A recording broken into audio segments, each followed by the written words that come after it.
দর্শক আসসালামু আলাইকুম রহমতুল্লাহ।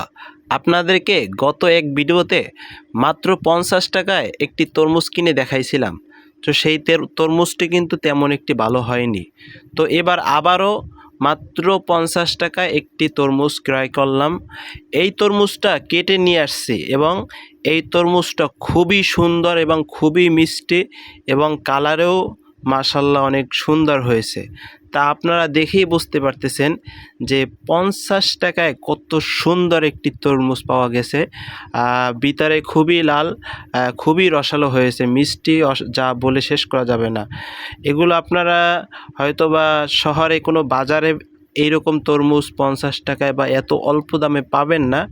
এইরকম তরমুজ পাওয়ার জন্য আপনাকে গ্রামগঞ্জে বিভিন্ন রকম আপনার ভ্যান গাড়িতে নিয়ে তারপর লোকেরা বিক্রি করে থাকে। আপনারা ওখান থেকে এরকম অল্প অল্প দামে তরমুজ ক্রয় করে খেতে পারবেন।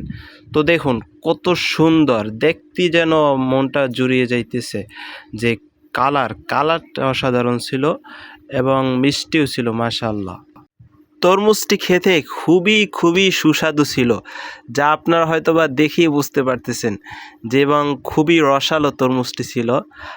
অল্প দামে যে এরকম তরমুজ পাওয়া যায় যা বলে বোঝানো শেষ করা যাবে না। তো দেখেন আমি ছোট ছোট ফালা করে কাটতেছি। আমি প্রচুর পরিমাণে খেয়েছি। আসলে তরমুজ ফল এগুলো বেশি বেশি খাওয়া দরকার। এগুলো খেলে আপনার শরীরে যে দুর্বলতা থাকে, আপনার শরীরে এগুলো বিভিন্ন ভিটামিন নিয়ে আসে। আমরা হয়তো অনেক কাজকর্ম করি অনেক, কিন্তু ভালো ভালো খাবার খাই না। ভাই, দুনিয়ায় ইনকাম করবেন, ইনকাম কইরে যদি সেই ইনকামের টাকা দিয়ে যদি না খান, তাহলে ওই ইনকামের টাকা কি রাইখে যাবেন?